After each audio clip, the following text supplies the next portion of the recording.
Hello and welcome to the Gaggle where we challenge and, if necessary, destroy media narratives. I'm George Samuely. With me today, of course, is co-founder of the Gaggle, Peter Lavelle. So, Peter, even as we speak, President Trump is on his way to Anchorage, Alaska, as is Russian President Putin. And according to the elaborate timetables that have been presented, the meetings will start at 3:30 Eastern time. So it's going to be 10:30, no, I think 11:30 a.m. Alaska time, so local time. So 11:30 a.m. local time. Which will be 3:30. about midnight Moscow time. Well, I'm yeah, not 9:30 p.m. my yeah. time, 10:30 p.m. your time. But that's just the beginning of the meeting. So we have no idea how long the meetings will take place. And then of course after that, we really don't know. We don't know, first of all, how long that will take, and what the plan then is. That there has been talk about maybe a joint media appearance, as there was in Helsinki. But the condition for that would be if the talks had gone well. If the talks don't go well, then there won't be a joint media appearance. They'll just And be separate news conferences. I would assume, I call it the Euro format, three questions on each side, and Right. they're chosen in advance because there is no way Trump is going to allow the Helsinki thing to happen again. Right. I wouldn't. I No, wouldn't. absolutely not. Okay, Right. all right. You can I say mean, you should be asking questions that your audience are interested in, not trying to score political right, points. So, right, um, I, you and I have gone all over the place on this, and it's been very constructive, I think, because I think it gets to what is this really about? It's not really about Ukraine, actually, right, okay? And for God's sake, everyone, it's not about land. It's not about swaps. right, That is See, this is people grasping onto something they have no idea. They have never understood what this is all about from the get-go, right, George. Okay. right. So, oh, this, that's why, George and I have mused over, these Telegram channels, the update on the front, I just stroll, Right, stroll, stroll. right. I'm not interested in No, that. no, no, because Because most of them, yeah, it yeah, doesn't mean anything to me, it okay? doesn't, and And it's not also what this conflict is about. yes, exactly. That's exactly right. Now, there obviously, whatever, and there's a key issue here. The key issue is which Donald Trump will appear in Alaska. We've had the Trump that was speaking on Monday at the news conference, and we talked about it in our last podcast, where he seemed to grasp what was needed to secure an agreement, an end to the war. He seemed to understand that. But then on well, it was on yeah, well, I think it was on Wednesday. He was speaking at the Kennedy Center, and then he went back to his familiar routine of threatening Russia. I mean, that comes to him naturally. But the problem is, and he himself has acknowledged in the past that that doesn't really work with Russia, just going in and threatening. But this is what he said. Just take a look. Um, when he was asked the always inevitable question, well, what are you going to do if Putin doesn't agree to do what you tell him to do? So let's take a look at this.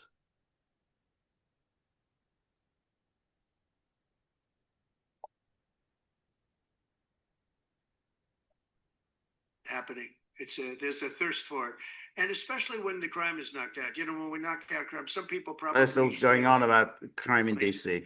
like restaurants and other things. It ruins your whole fabric. Ruins your country. And when somebody thinks they have about a 25% chance of getting mugged, they say, let's not go to restaurants tonight.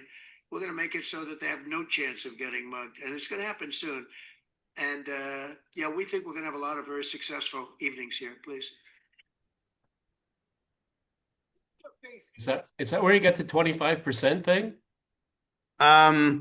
That was, he said that. No, but he applies it now to the negotiations. That's what he said to the 25%. He said that in an interview with Brian Kilmeade. But the Brian Kilmeade thing, it's like you said, there's only 25% chance of failure, which would show, so that means 3 chances out of 4 it will succeed, which sounds a very optimistic assessment.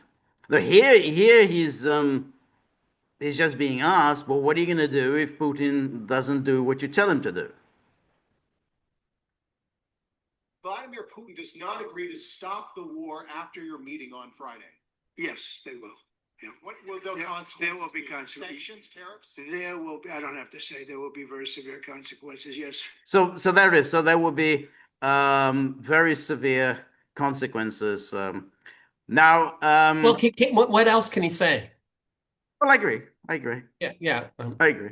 I don't think he can say anything other than that.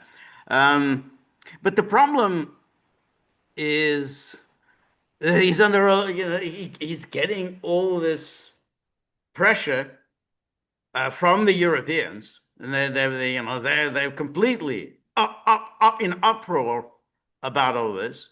Then, of And course, the media amplifies it. the media amplifies, and we'll talk a little bit about that. Some of the more hysterical media accounts. But there's also clearly with people within his administration, right in his administration, people whom he appointed, who are out to sabotage this. Somebody by the name of Sebastian Gorka. He's still there. He's still in the administration. Unbelievable. I mean, what's doctor to you, Sir. George? Okay. Yeah. Sebastian Gorka. But anyway, so now first of all, let's look at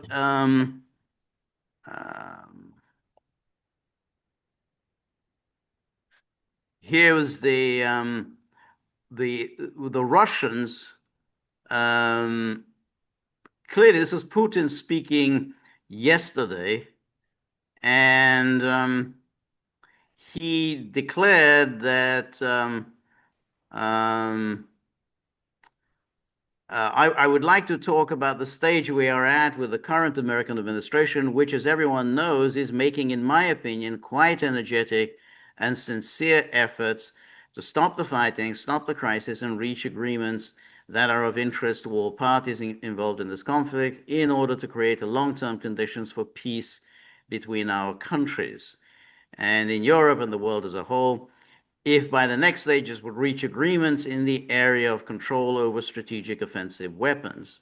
George, it's actually quite fascinating, and most people will miss it. But I really like this, and this is the different set, a different lens to look at it. Look at it. I would like to talk about the stage where we are with the current American administration, which, as everyone knows, is making, in my opinion, quite energetic and sincere efforts to stop the fight. The American side, it's incumbent upon the American side to stop the fighting. You don't hear that in the tsunami of white noise surrounding the summit. The Russians are saying it's incumbent upon the American administration to be part of ending this conflict as well. You never hear that. No. You never hear that perspective. No, absolutely not. Because even when we listened to that question, they said, oh, Putin to stop his war. That's it. That's just Putin to stop his war. It's never the other side. But interesting there. I mean, throughout the Russians have never responded at any time when Trump started getting very insulting towards the Russians about Putin throwing this bullshit at me. The Russians never responded in any corresponding way. So they let that go. If they wanted to let off steam, they had Medvedev. Yes. Okay, which again, I fail to be surprised anymore. I guess is that's his job, doesn't it? You and I have been following this from the get-go. That he just sounds off. He's the bad cop. He's the the hooligan. He's the guy at the bar that had a couple more drinks, and yelling at something.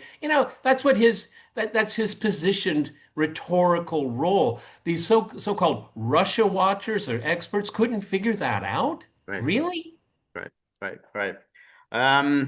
Now, bringing up the strategic offensive weapons is very interesting because, of course, that I think whatever happens during the meetings later today, that's certainly something that could be done. They could absolutely set up work groups to start meeting and negotiating the next strategic arms treaty, because this one's expiring in a few months, so they need to work on the next one. So absolutely, they can do that and begin the negotiations towards that treaty. So that, he says, well, we can always work on that. And again, he talks the long-term conditions for peace between our countries. So Russia's, it's clear that a number of them are very hopeful that something very positive could come out of it. And then Ushakov just basically outlined the itinerary, and then talked about what time it would be and so on. So it would start off 11:30 local time, conversation with Putin and Trump. Conversation will take place in a tete-a-tete format, naturally with the participation of interpreters. Everyone starts pulling their hair. Oh my God, Trump is going to be there alone with Putin, alone with Putin. And Putin is going to twist him around his little finger. Always happens. We said this the other day. That's exactly what happens. It's always a one-on-one at the start of a summit. Just at the beginning. It's just like a kind of a warm-up, just to,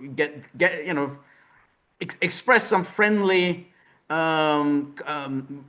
conversations with one another, friendly exchanges of ideas before their respective teams enter the room. That just always happens. There's nothing whatever sinister about it. It's a kind of get to know one another session. Well, and considering the digs that are both parties are staying at, it's extremely picturesque. Right.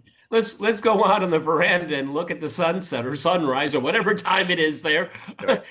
That's what it's going to be. That's what he's talking. This tit for tat. That this is what they're talking about. Right. This is breaking the ice. So Yes. appropriate for Alaska. There you go. Exactly.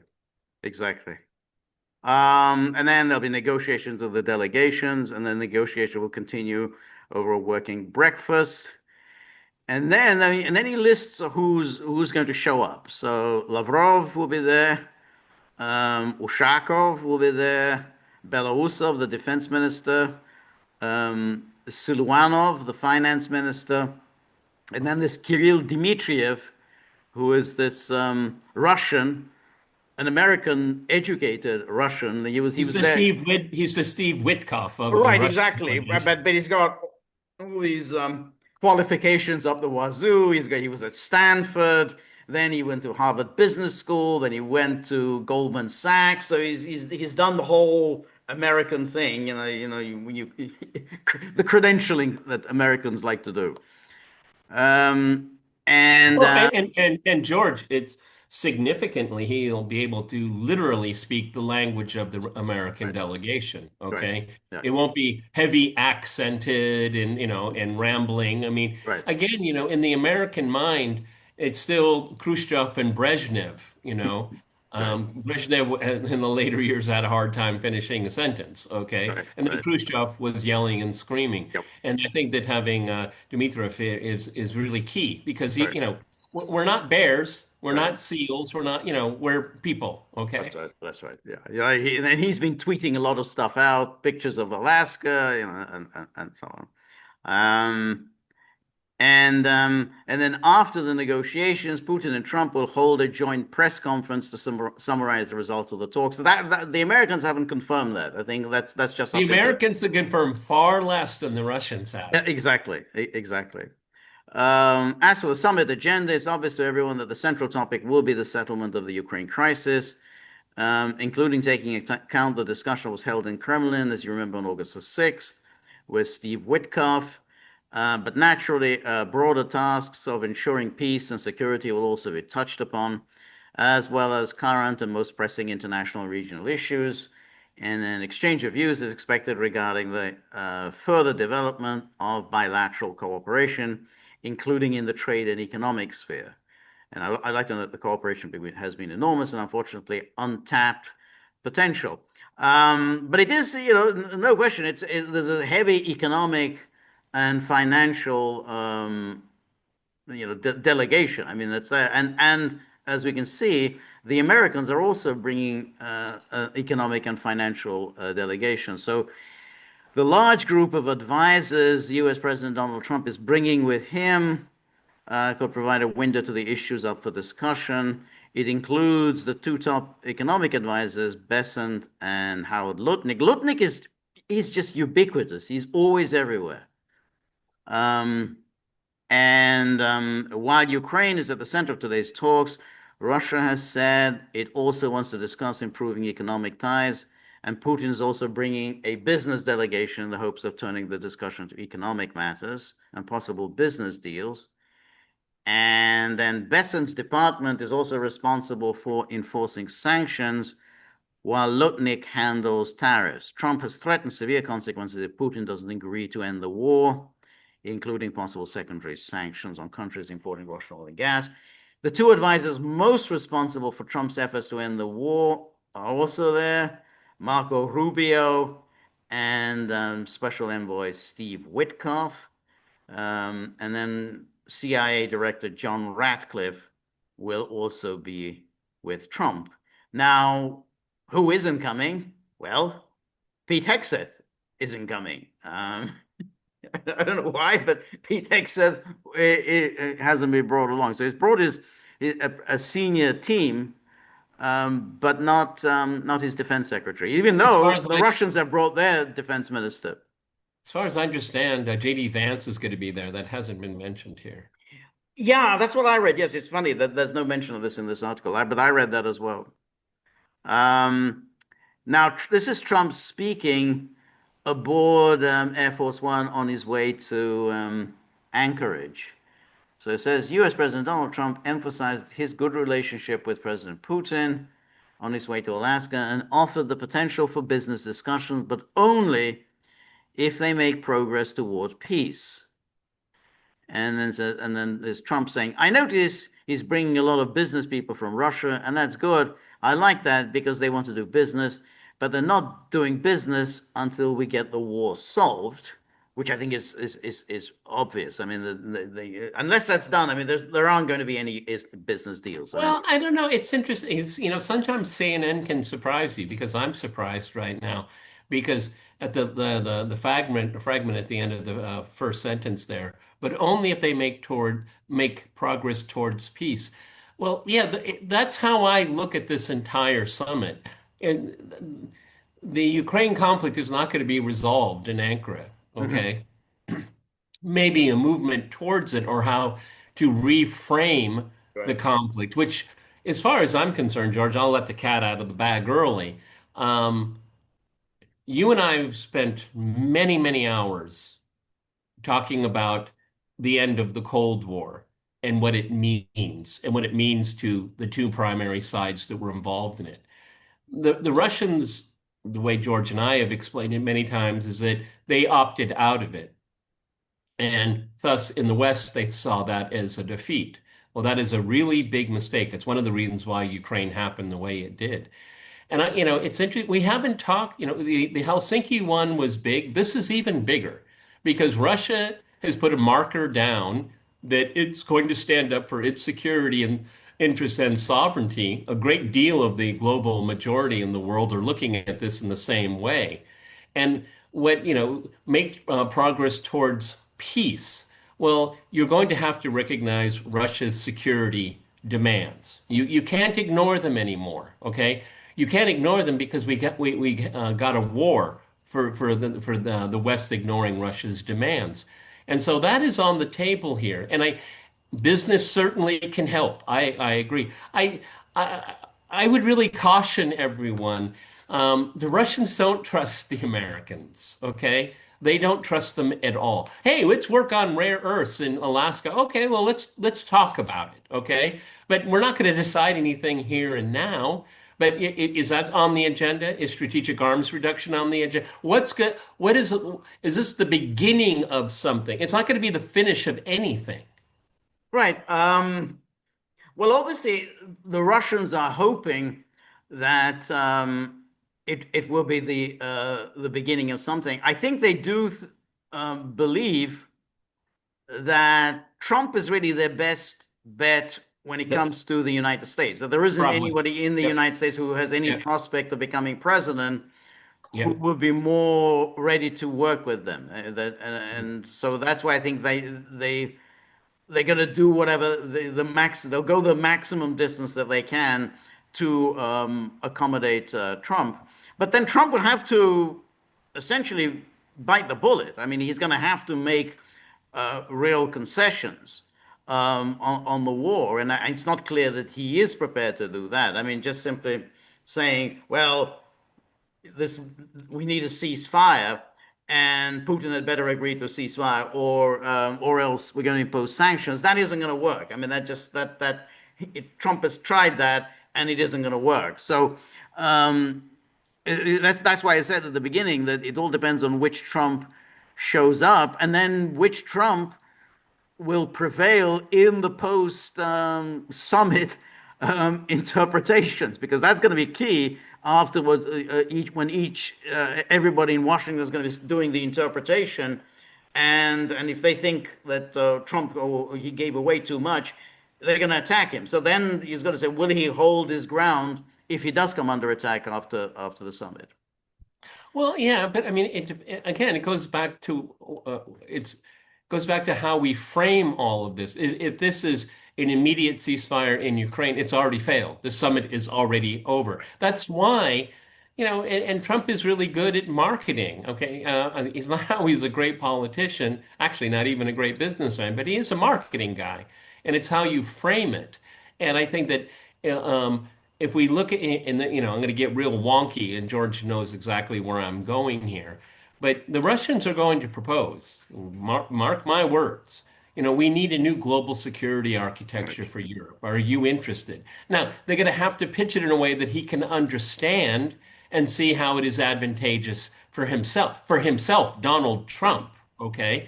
Now, if they can square that circle, which I have no idea if they can, that would be an indicator of success. Now, does he have the wherewithal, the strategic depth, and I'm talking about Trump, to be able to pitch it that way? I don't know, and I kind of tend to doubt it because he wants a quick fix. He wants instant gratification. Well, I think the problem is also going to be, I mean, I think he would like the idea if the Russians pitch that idea. He said, "Yeah, that sounds good. Yeah, that sounds good. Yeah, big security conference. I'll be there. I'll be at the head of the table."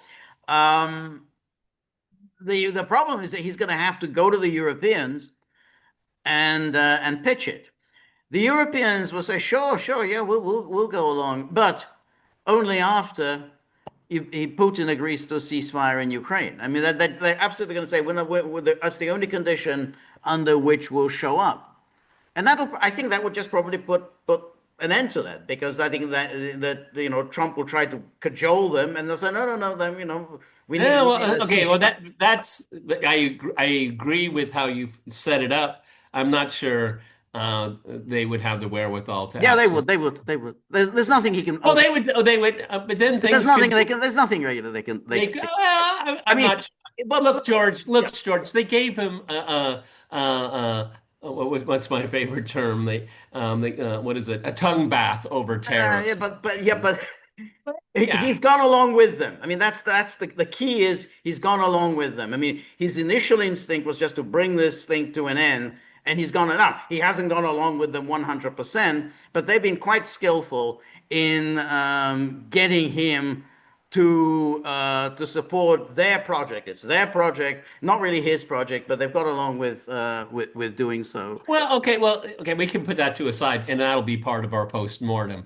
But it's really interesting is that Trump has more enemies than the Russians do in all of Right? No, this. that's right. That's right. But this is why his room for maneuver is somewhat somewhat limited. Yeah. Anyway, Yeah. he was asked again if he would be discussing business opportunities with Russia. Trump said, if we make progress, I would discuss it because that's one of the things that they would like. They'd like to get a piece of what I built in terms of the economy.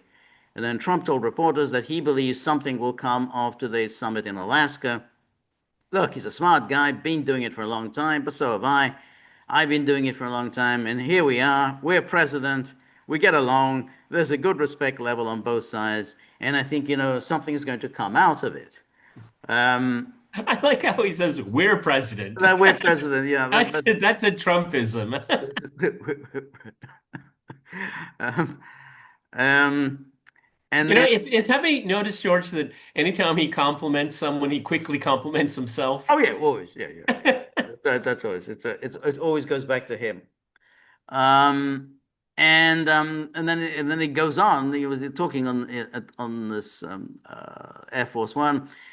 I'm going to save a lot of lives. President Trump says he's not going to end the Ukraine war. That says he's not trying to end the Ukraine war to improve his own life. I'm not doing this for my health. Okay, I don't need it. I like to focus on our country, but I'm doing this to save a lot of lives. He said the consequences for Russia if Putin doesn't agree to end the war would be punishing. Yes, it will be very severe. So he's basically saying the same thing as he said the other day. Now this is what the co-chairs of the coalition of the willing. So that was Okay, now they have co-chairs. the Okay. co-chair. They Yeah, have co-chairs. President Macron, Prime Minister Starmer, Chancellor Merz. They co-chair the virtual meeting of the coalition of the willing. I think they probably share a bench, not chairs. Maloney doesn't get there. That's a little hard because Italy's a kind of, I mean, obviously it's not the. Well, I mean, just from the optics, it's better to have a pretty face. It's better to have a pretty face, but Italy's it's a big economy. It's a, well, when you talk about the economies of Europe, Britain, France, and Italy, they're kind of comparable size economies. I mean, they're not the size of German economy, but so you think, if you're Maloney, you think, hey, I'm kind of being slighted here. Well, then it proves my point. It is a bench, and there's only room for three. Okay. And Zelensky will sit in somebody's lap. Yes. Okay.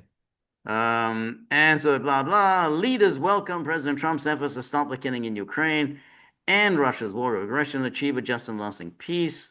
They welcome the open discussion with President Trump, and then blah blah. They also reiterated that this is what they're putting forward as their condition. First, meaningful negotiations can only take place in the context of a ceasefire or a lasting and significant cessation of hostilities. Okay, put an X on that one. Okay. Next. Second, sanctions and wider economic measures to put pressure on Russia's war economy should be strengthened. Well, that's very odd. You're talking about negotiating a settlement, a peace, and you're saying, "Oh yeah, we need to tighten sanctions." Well, that's not very peace-like. That's not very negotiable. Okay, if I can use the word that way. Right. Right. Yes. So X on that one. That's right. Exactly. Third, international borders must not be changed by force. They already have been. Yes, They exactly. already have been. X. Okay. Right. Fourth, Ukraine must have robust and credible security guarantees to effectively defend its sovereignty and territorial integrity. So this is when they start. This is the key. This is when they start blustering about how they can insert their own forces into Ukraine. It has to be robust and it has to be credible. The coalition of the willing is ready to play an active role, including through plans by those willing to deploy a reassurance force once hostilities have ceased. No limitation should be placed on Ukraine's armed forces. Now, this is very interesting because when they say no limitation should be placed on Ukraine's armed forces, that's going beyond what Ukraine had already signed on to in the spring of 2022 in Istanbul. They were ready to sign on to limitations on their forces. So now they're saying, 3 years on, and with the loss of territory and loss of lives and so on, 3 years on, you're taking a harsher position than Ukraine was taking in April of 2022. So, I mean, so who is this for? Is this for Ukraine's sake, or is it for the pride of the Europeans I think I think I think they want and the integrity of the European Union project? like they want to impose this on Trump. This is the key. The key is to hamper Trump as much as possible. They say, wait, you got to agree to this.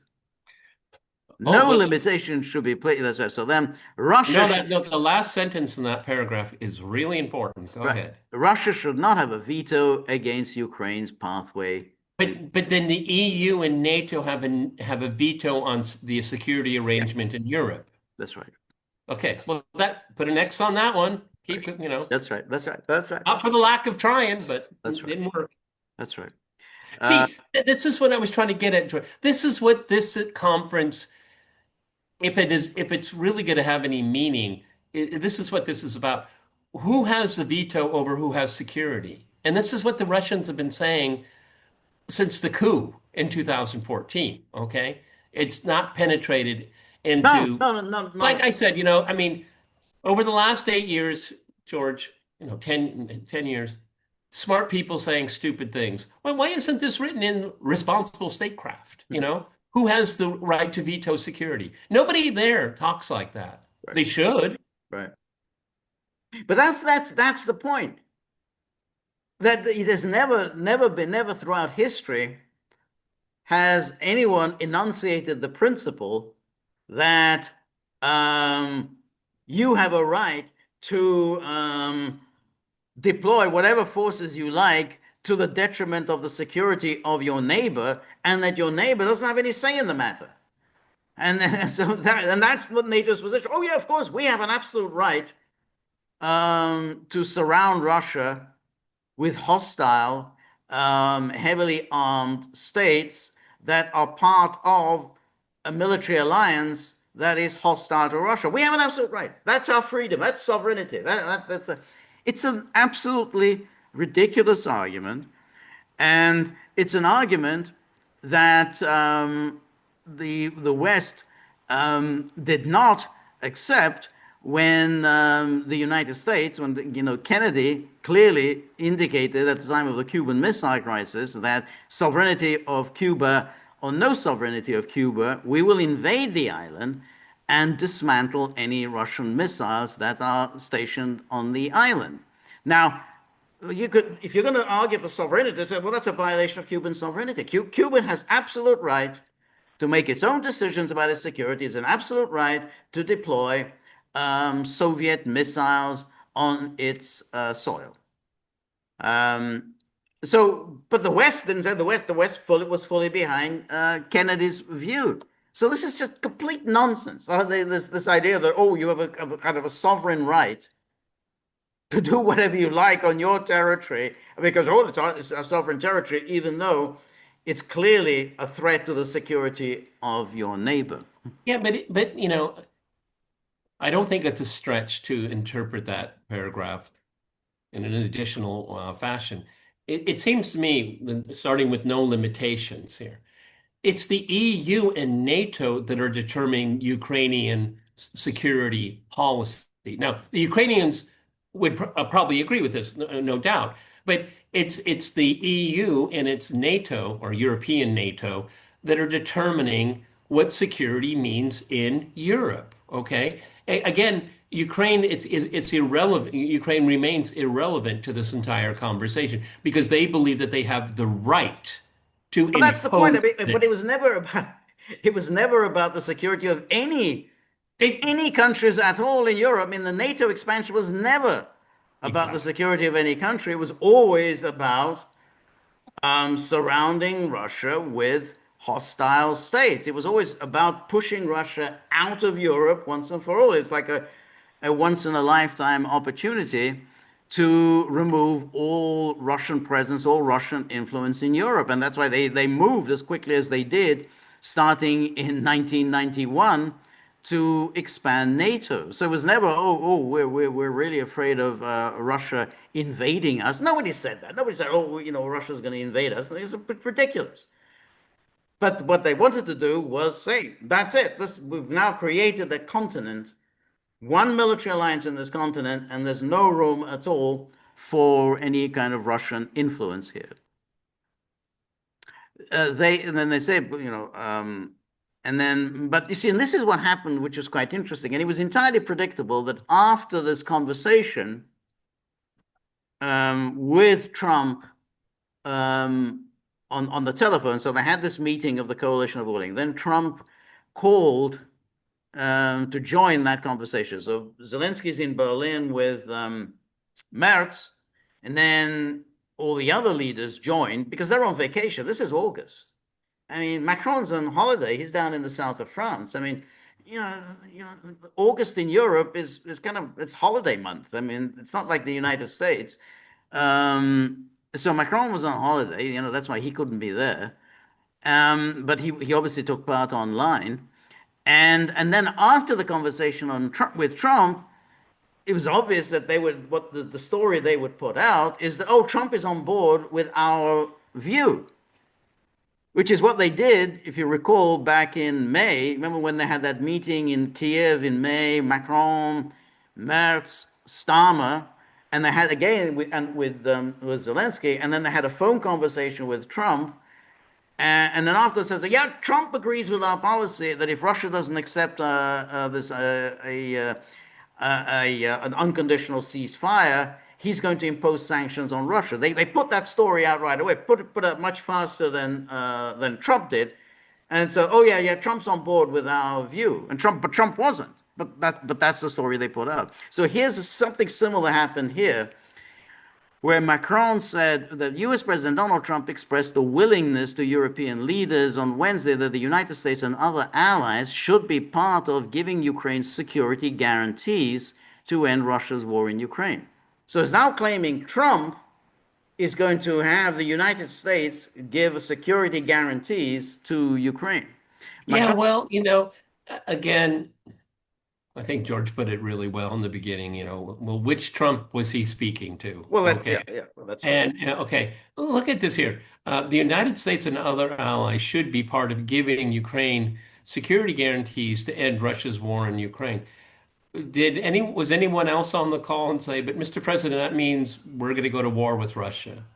No, because they sort of want it, but they want America. No. But what I'm saying is that that's the way Macron is going to describe it. Right. But any other person listening and say, well, you're signing up to going to war with Russia. Right. Is that what you want, Mr. President? No such person would ever be on that call. This would be a call. You see my point. Right. No, but I mean, that's the point. I mean, you have Macron on the line, you have Zelensky on the line, Starmer, Merz, and then Trump. Well, of course, that's what they all want to hear Trump say that. You wouldn't have somebody else saying, "Hey, Mr. President, I don't think that's a great idea." Such a person would not be invited to take part in the call. And then, but you see, here says Macron said Trump in a call, blah blah, had clearly ruled out Kiev joining the NATO alliance. And then here's the Kiev Independent, which picked up on what Macron said. It says that U.S. ready to provide Ukraine security guarantees, but opposes NATO membership, Macron says. Okay, well, George, before you go any further, I haven't heard anything coming out of Washington about this. No. No, but that's very true. But the issues, though, is precisely that, and to a certain extent, Trump has been pressed on that, and we'll come to that, what he actually said, but it's part of this plan to lock him in. If you could just lock him in and say, "Oh, fine, we'll agree with you. Yeah, we'll agree, but we need security guarantees for Ukraine. Okay." Ukraine can make some territorial concessions, but Ukraine needs the security guarantees. Otherwise, Putin is going to do it again. And you said that you would provide the security guarantees. Well, if Trump were educated enough or had the right people around him, they'd say, well, I mean, France can do that with Ukraine. Go right ahead. Right. I mean, the United States is the head of the NATO alliance. We're not going to sign up to that. But you can, as a sovereign country, go ahead, sign up. Right. But it's a classic. I mean, it was the same thing with the sanctions on Russia. The United States is prepared to provide Ukraine with security guarantees once peace is established, but NATO membership is not on the table as a possible guarantee. What does peace mean? What does that mean? I mean, is that a ceasefire? Is ceasefire I peace? think I think that's what they mean, yeah, in this context. Yeah, well, again, words count, folks. Okay. Right. Well, the European position, I think, is they're not looking beyond anything other than a ceasefire. That's all they want. They just want that a ceasefire, and then they can use that ceasefire as they deem fit, which obviously is to replenish, rehabilitate, resuscitate Ukraine. I mean, they're not even making a secret out of it. That's the purpose of the ceasefire. Just to give Ukraine breathing space. And then use their forces in. So now they're quibbling about this NATO membership. Well, no, the whole issue of NATO membership, and that's kind of been put on the back burner now for some time. So, but that isn't the issue. And the Russians have made clear that it's unacceptable to have any NATO forces, whether under NATO command or not under NATO command, on Ukrainian territory, because effectively it is NATO. It doesn't matter Yes. whether they're under NATO command or not. Ukraine is part of NATO. It has been for a long time, okay? Just not in officially, okay? And the Russians are aware of this, and they want it to end. That's one of the preconditions. Macron's remark, blah, blah, and then he says, speaking to reporters after the call, Macron relayed Trump's assurances that Washington was ready to support European security after the war, but ruled out NATO membership for Ukraine. President Yeah, but Trump, it already supports European security through NATO. So right, what right, new? but I think I think it means that which is what they keep pushing for this military presence in Ukraine. But they said, remember when Keir Starmer, he said we need the American backstop. We need the American backstop. Backstop. That's it. That's what they want, that American backstop. So that's what they're trying to do here, is saying, yeah, we've got the American backstop. Yeah, the next sentence is a real jewel. President Trump expressed this clearly in these terms. I don't see anything clear No, I about don't know. No, it. exactly. Trump never expresses himself clearly. He's never, no. He even said things that are very important to me. The fact that NATO should not be part of these security guarantees, which we know is a key point for the Russian side. Notice how he's lying here. That's not the key. Yeah, but look how that isn't the key point for the Russian side. That's purposely making the whole conversation convoluted. He even said things that are very important to me. I don't know what that means, and I don't even want to get near that. Okay. In fact, that NATO should not be part. Okay, this is like scrambled eggs to me. Okay. Right. But say NATO, it doesn't matter whether it's NATO command. Who cares whether it's NATO? It's Americans. Basically, it's America. Anything has to do with NATO, it's the Americans. There isn't a NATO command. But the issue, so that's the issue. The moment you get NATO forces in there, then they're going to come in and immediately demand that somehow, the Americans, please support us. Please provide us with the backstop. But he said, but the United States and all the allies that are willing shall be a part of them. So again, he just keeps repeating, the United States will be a part of this. And then Macron told reporters that urging Putin to commit to a ceasefire was a top priority for Trump going into the Alaska summit. Well, that isn't what Trump has said, but okay, you can interpret it that that's what he means. I don't know. Was there a translator on this call? Because his English isn't that great. He speaks in English. He usually speaks in English. His English is pretty good, unusually for a French president. And that Trump agreed that any discussions about territory required Zelensky's participation. Territorial issues that fall under Ukraine's jurisdictions cannot be negotiated and will only be negotiated by the Ukrainian president, which Trump hasn't said. I mean, he's making this idea that Trump is signing on to the idea nothing about Ukraine without Ukraine, but Trump has not said. The fact that this summit is happening makes that null and void. This is everything about Ukraine without Ukraine. I'm sorry, but that's what this is all about. That's true. And that's why the Europeans are not there. That's right. And so anyway, then here's Trump. Again, this is on the when he's back on the this is Air Force One flying to Anchorage. And it says Trump stops short of promising U.S. security guarantees and says he's not going to negotiate for Ukraine.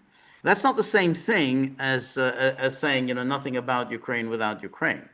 U.S. President Donald Trump stopped short of promising security guarantees for Ukraine as part of a deal to end the war, saying he was open to the idea, but that Europe would have to take the lead. So he's not quite endorsing Macron's interpretation. Macron said, "Oh, he was very clear," in his call. Maybe, he said to reporters on Air Force One en route to Alaska, when asked whether the U.S. would put security guarantees on the table, Trump made clear such measures would not include Ukraine joining NATO, not in the form of NATO. There are certain things that aren't going to happen. He said he wasn't traveling to Alaska to broker a deal on behalf of Ukraine, but said instead his goal was to getting Russian President Vladimir Putin to the table. But there's nothing there. Is that the security? If he starts going down that path of security guarantees for Ukraine, I mean that is just complete catastrophe for his presidency. And then Macron, not satisfied with his bluster to with the reporters, then he sends out this tweet: "Excellent meeting today with our European partners and President Trump. Unity and strong alignment with our allies on the priorities. Nothing about Ukraine should be decided without the Ukrainians. A ceasefire is the essential prerequisite for any negotiations. God. These negotiations must lead to a solid and lasting peace with security guarantees ensuring Ukraine's sovereignty and the stability of our continent." Now, the point is that when they talk about the ceasefire, they obviously have they made clear what they're going to do with the ceasefire. And this is so ridiculous of the idea, oh, it's a precondition for negotiation. No, once you have a ceasefire, there really isn't anything to negotiate about because, well, we've got what we wanted. We got the pause, the temporary pause. Now we can do, move our forces around, get Ukraine trainers NATO trainers on the ground. Then we can replenish the lost weaponry and so on. So you don't have any incentive to negotiate. And they know they're lying here by saying, oh, there can't be any negotiations without ceasefire. There's a ceasefire, there aren't any negotiations. No, you have to establish a lasting peace and then you have a ceasefire. That's the point. Negotiations go on, and then the ceasefire is the prelude to a lasting peace. The ceasefire comes at the end of the negotiation. That's right. That's the end, not the beginning. Right. Oh. And then Bundeskanzler Friedrich Merz, he sent out this a flurry of tweets. 3.5 years after the illegal attack on Ukraine, Russia today has the opportunity to agree to a ceasefire and an end to the hostilities. They all reading the same script. So the Germans are doing the Russians a favor here. Isn't that cute? That's right. This guy just oozes of arrogance. It's yes. Oh, go ahead. Yes. We expect President Putin to take President Trump's offer of dialogue seriously, and after the meeting in Alaska, to begin unconditional negotiations with Ukraine. Okay, well. Over the last few days, Germany, standing at the side of Ukraine and European allies, has set out the path to a peace that upholds the fundamental security interests of Europe and Ukraine. No, Germany has not done and he missed the country. Right. Where's Russia? Where is its fundamental security? Yeah, well, that's true. That's true. Something that his more distinguished and illustrious predecessors had accepted. You know, Yeah. Willy Brandt accepted that. Helmut Schmidt accepted that. Helmut Kohl accepted that. You know, Yeah, I mean, and Gerhard Schroeder accepted that. yes, and Merz, he's in the category with Hitler. Okay. Right. A ceasefire needs to be agreed at the summit. You know, they all have that. You know, they all have the talking point, the ceasefire. Ukraine needs strong security guarantees. Again, you got the talking point.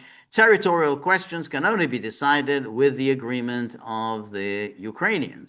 So they've got the ceasefire, and no territorial questions cannot be decided without them. So that's it. You've got everything that you would wanted, and then basically you can then just dawdle and wait until the next round, Yeah. starting up the next round, which could be 2 years' time, I 5 years' time, or whatever. we should call it ceasefire-itis. Yes. Okay. That's right. They're plagued with ceasefire-itis. Right. Okay. This is what they always do. This is exactly what they always do. They play around with this ceasefire, during which time, you know, they change the constellation on the battlefield. They did this in the Balkans, but back then people were still naive, and the Serbs were very naive in accepting all their assurances. But they used ceasefires in the Balkans precisely in order to change the constellation of forces against the Serbs. And you know, as far as why is this summit going on in Anchorage? Why are the Europeans circling the wagons when it comes to Ukraine? Because Ukraine is lost, okay? And when you lose a conflict, there are consequences. Well, no, And well, all right, go ahead. we're seeing that played out, okay? I mean, this is they're on the they're fighting a losing battle, They're fighting a okay? losing battle, but I think And what's they're not the ones that set the terms and conditions. well, their goal is to keep the war going. I mean, that's Exactly, keep the exactly. war going because they think that was a formula. That they like that formula that, you know, hey, we're weakening Russia and we can just go on like this. But I think it's also about that it enables them to wield power, absolute power over their subject populations. I mean, it really is very interesting what's going on in Europe. You know, you had COVID, which was the you know, the kind of the starting gun for extraordinary grab for power among the European elites. And then almost immediately after COVID, you had the war in Ukraine. So imagine what would happen if the war came to an end. You know, that would be, you know, all these rulers wouldn't have any justification, or it would be very hard to come up with a justification for their power grabs. You know, Yeah. all the censorship and everything else. Yeah. You know, They can't retire Russian interference, can they? that's that exactly. Um, we stood as one as we conveyed these clear messages to President Trump. I always like it when he said we stood as one. Well, whom do you speak for? I mean, you certainly don't speak for Hungary. I mean, Hungary doesn't agree with that. Hungary is a member of the EU. I mean, it's not, you know, obviously it's not a power in the way Germany is a power, but you can't say we stood as one when you're not really standing as one. We stood as one as we conveyed these clear messages to President Trump before he set off for Anchorage. I remain in contact with him. President Trump can now accomplish an important step towards peace. He deserves thanks for this initiative and for the close coordination in recent days at our Oh, last. yeah, Oh, wow, really? I mean, we had 3.5 years. Don't talk to Putin. Don't talk to Putin. You know, no negotiation, no communication. What is he talking about? Right, exactly. It's that, and you know, oh, there's coordination, but there's basically no coordination. Trump just announced the summit. You then immediately started scrambling by having one meeting and one summit after another, and then presented your position, your conditions. You know, these are our conditions to Trump. You have to follow our conditions. Yeah, well, And that's kind of for me. It's kind of like, you know, the three Baltic republics have a position on Thailand and Cambodia. We've made our we made statements us, clear. yeah, We're us, clear, okay? I we're, mean, yeah, this just brush it off, right. okay? That's right. And then here, Starmer sent this out. If you can't make it out, this is a meeting yesterday between Starmer and Zelensky in Downing Street. Zelensky does a lot of traveling. Yeah, So, frequent fire miles. That guy's really, jacked them yeah. up. So he's hugging. I really wish that some of our British friends. What do you think of that picture? Is this top of mind with the average Briton? Is this top of mind for you guys? That something like this? Right. Did you vote for this? That's very, it's very interesting. In Britain, it's probably more extreme than anywhere else, the complete disjunction between the elites, the media, political elites, and the public at large. The public is not buying this. I mean, there's no popularity at all for this war among the public. But the media are absolutely beside themselves. They're just foaming at the mouth. Um, Yeah, George and I already. It was like 101 ways why this is Munich. that's right, exactly. Everything is Munich. Munich, yeah. Munich is all. It's It's all, yeah. always in this. We live in the 1938 moment. It never ends. That's right. That's right. Just as in the United States, it's about Yalta. The Yalta. This is the Yalta. They're going to And sit most down at people don't Yalta. have a clue what was Yalta was all about. That's right. So there they are hugging. Um, and then Mark Rutte. I kind of miss Stoltenberg. Yeah, I was thinking exactly the same thing today, knowing we were doing this. Because Okay. yeah, Stoltenberg was a little more fun. Um, and then Rutte says, thanks to Germany, they do look alike. I mean, all these They Scandinavian, all look alike. they look alike. That's right. Thanks to Germany for stepping up once again by funding a package of U.S. military equipment for Ukraine. So that's great. Just on the eve of peace talks, you want to. Militarism, that's what we're here for. That's Yeah. exactly it. Germany is the largest European contributor of military aid to Ukraine, and this announcement of further underlines its commitment to help the Ukrainian people defend their freedom and sovereignty. Okay, I would take issue with that. I don't think this is helping the Ukrainian people at all. Okay, it's helping NATO. It's helping Rudy Fruity there. That's right. That's It's right. it's helping maintain a very dodgy European project. Yeah, but don't say it's for the Yeah. Ukrainian No, people. no, no, no, no, no. That's right. And then and we've said this before many times. And what was that about? Henceforth, only peace will emanate from German soil. Sometimes I kind of wonder about that. It's not that long ago. Not that long ago that the reunification took place, 35 years ago. Um, and it required, that's the important thing, it required the approval of the Soviet Union. Without Soviet Union, there would be no reunification. This is how you repay the agreement of the Soviet Union to the reunification. And then Yeah. Rutte, So who benefited from ending the Cold War? right, Okay. right, right. And then Rutte sends another tweet out. Great call with Pete POTUS. Zelensky and European leaders ahead of President Trump's meeting with Putin in Alaska. We are united in pushing to end this terrible war against Ukraine and achieve a just and lasting peace. They all have these phrases that they keep repeating, like a just. Yeah, if Rudy Fruity were right here, I'd say, let's achieve a just and lasting peace. Let's put you out of a job. That would be the condition of the peace. That's right. Appreciate Donald Trump's leadership and close coordination with allies. The ball is now in Putin's court. So they wheeled that one out. Haven't heard that Yeah, one. it always reminded me when in the 1980s when I traveled through Eastern Western Europe. I always got a kick out of the fact that people that knew Beatles songs believed they could speak English because they could memorize, I want to hold your hand. I speak English, okay? She loves me. Yeah, yeah, yeah. I speak English, okay? And Rudy Fruity here, and he says that the ball is now in Putin's court. It's like, yeah, you learned a couple of phrases. Good for you. Good That's for right. you. The ball is. Yeah.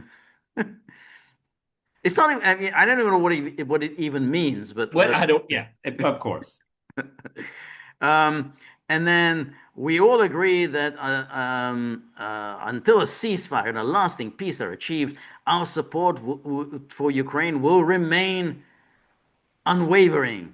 I thank all my partners and POTUS for their commitment and determination. Well, there's so much that has been pouring out into the into the media. I mean, but there's already indications that, the Russians can have the four oblasts, but we'll never recognize them. I mean, they are on a bit of a slippery slope right here. So, because, there's a difference between de facto and de jure, and they're beginning to play with that. For all the bluster here, I'm not convinced they think they have a strong hand, George. No, I think the problem that they have is with Trump. They just don't know what Trump is going to do. So their goal, as I think we said, is to keep the war going. What they're not sure about is whether Trump is ready to keep it going. And they know Trump wants that Nobel Peace Prize, so they know that he's angling for that Nobel Peace Prize. So if he wants some kind of a peace. Well, So he needs the base wants this. I mean, that's right. So therefore, okay, how are we going to maneuver around this? And so therefore, okay, well, maybe if we can get a ceasefire, and then we of course won't accept the line of contact. We won't accept anything that's under Russian control. But if it's just a ceasefire, we can end the ceasefire whenever we want. So that's why they're figuring, how do we deal with this problem of Trump? And I think they're very worried about it. I think that they're worried about what's going to happen in Alaska, and that's why they're all on standby. They all say, yeah, we will be speaking with Trump the moment his conversation with Putin comes to an end. Because the moment it comes to an end is they're going to, oh no, don't believe anything he says. Don't believe anything. He's a KGB man. And then this is Politico, which is also going on. Trump agreed only Ukraine can negotiate territorial concessions, what Macron says. So they are repeating this Macron. Macron was very quick in getting that story out into the media. Well, for all we know, it was Politico that told Macron to speak to Trump so they can make a story out of it, and they can recycle it over and over and over again. Yeah, that's right. That's it. And here Macron says territorial questions that fall under Ukraine's authority cannot be negotiated and will only be negotiated by the president of Ukraine, adding Trump expressed the same. And then here we have, and then another story from Politico. Trump tells European leaders U.S. could provide security for Ukraine. So you see, Politico is running two stories based on Macron. President Trump has told European and Ukrainian leaders that the U.S. is willing to contribute security guarantees for Ukraine with some conditions. The discussion took place in the German arranged, blah, blah. And then it says the three people. Yeah, I'll go back one slide, George. Okay, everyone here.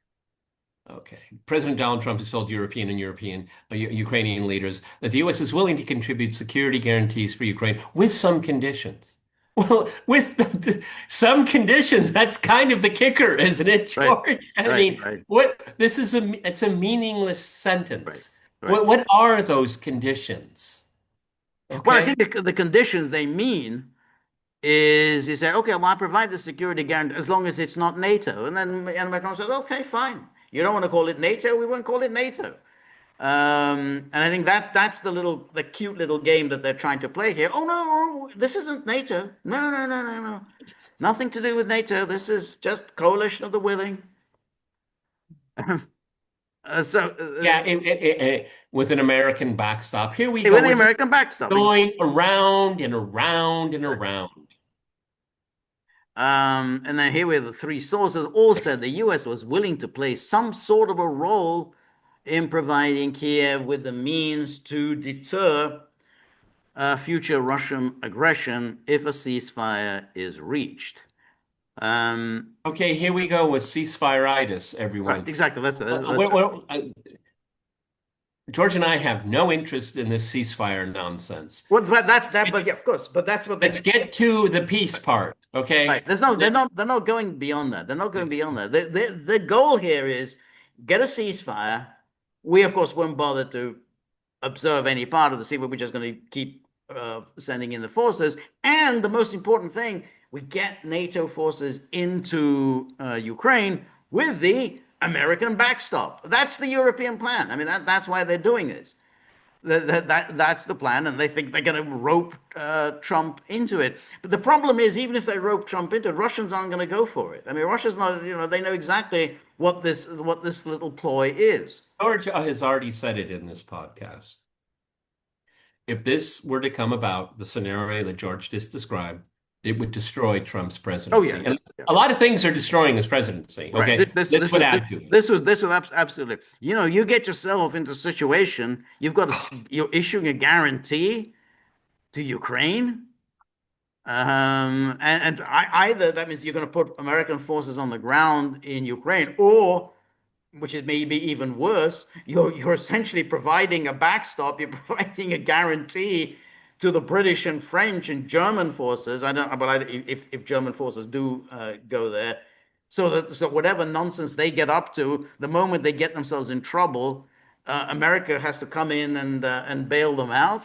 That's the worst possible position. Well, George just said it. They're working towards the worst possible scenario. Right. You just said it. That's right. Exactly. Trump's openness to such a guarantee, a key demand for both Ukraine and Europe, help explain the cautious optimism.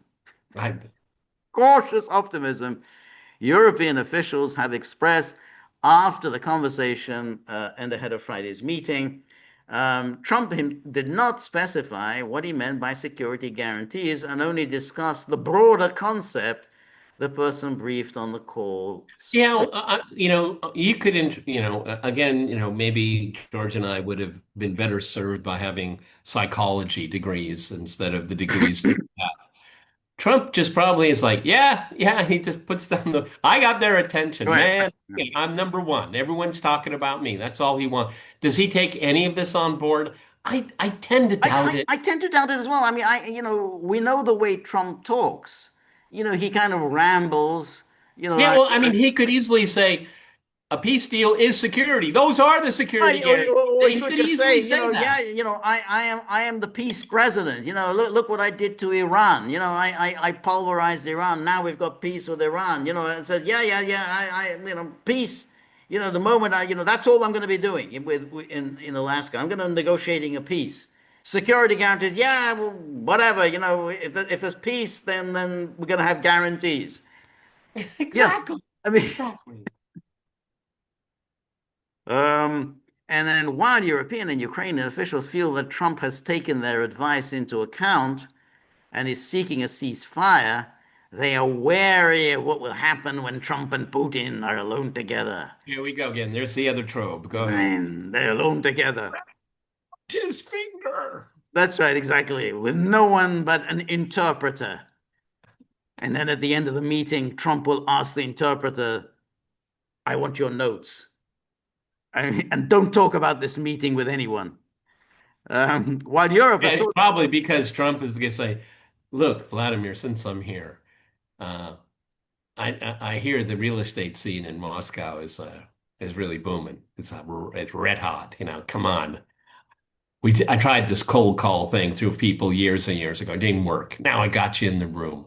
What do you say, big guy? Okay, now give me those notes. Okay. Right. And then here we have in the Financial Times today, UK ready to put boots on the ground in Ukraine if ceasefire is reached. Says minister.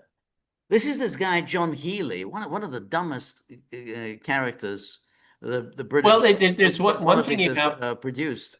The defense ministers of the UK is really remarkable, and I think it's empirically proven. They get stupider and stupider. Yeah, they do. Yep. So he wants to put boots on the ground. I want to put boots on the ground. Well, you better just put boots. That's it. You got some extra boots? Go ahead. Yeah, exactly. John Healey says UK is committed to help secure peace ahead of Trump-Putin meeting in Anchorage. And then it says, Defense Secretary John Healey has said the government is ready to put UK boots on the ground in Ukraine if a ceasefire is secured. And then in the circumstances of a ceasefire, we're ready to put UK boots on the ground in Ukraine. They are ready to go. They're ready to act from day one. And what are they going to do? I don't know what they're going to do. Are they going to be ceasefiring? Well, that's a very strange thing because if there's a ceasefire, Then what do you need them for? what do you need them for? And why do they have to be, if you want observers, if that's the goal, if they want observers, why do they have to be British Well, maybe, observers? you can talk to people in Kenya, maybe Yeah, Sudan, Kenya, anybody, Nairobi, Madagascar, they might throw yeah, in a police force. yeah, And the Cambodians and the Thai yeah, people are getting anybody, along. Maybe they could do a joint. Why does it have to be UK? Why does it have to be NATO? That's the point, exactly. Exactly. This is the kind of thing you want peacekeepers. Yeah, let's get the United Nations can put together a peacekeeping team under the authority of the United Nations. Oh, British troops are on the ground. You see, when you say that, it sounds like you're acting in bad faith. I'm getting a suspicion that the British may be acting not in the best faith. I don't know, Joe. You might be reaching there. I might be reaching. It's a conspiracy theory. Healy said that questions over what UK forces in Ukraine would do in the event of a renewed Russian attack were hypotheticals, but that it was a principle that any British forces have the right to defend themselves. Oh yeah. So a young British soldier is brought home in a casket, and his mother will ask him, "What happened?" Well, it was hypothetical. It was It was hypothetical. That just shows the lack of any kind of integrity and moral compass. right, You're going to send your troops based on hypotheticals. right, Is that the mission? Hypothetical? right, right. It is just Right. absurd. That's right. And then he emphasized, however, that the main objection of the coalition of the willing alliance that the UK and France Objective. You was say to help objective. provide reassurance to Ukraine while helping to rebuild their armed forces to provide future deterrence to Russia. What has any of that got to do with peacekeeping? This is what's very strange. I mean, what you're saying here is preparing Ukraine for war. That's not the role of a peacekeeper. The peacekeeper is there to observe a ceasefire. He's not supposed to do anything other than observe a ceasefire and report if there are violations of the ceasefire. But here's always there to provide reassurance to Ukraine, not the role of a ceasefire, help to rebuild their armed forces, not the role of a peacekeeper, and provide future deterrence to Russia, not the role of a peacekeeper. I mean, as a defense minister, he's just blathering on like this, and nobody asks him these obvious questions.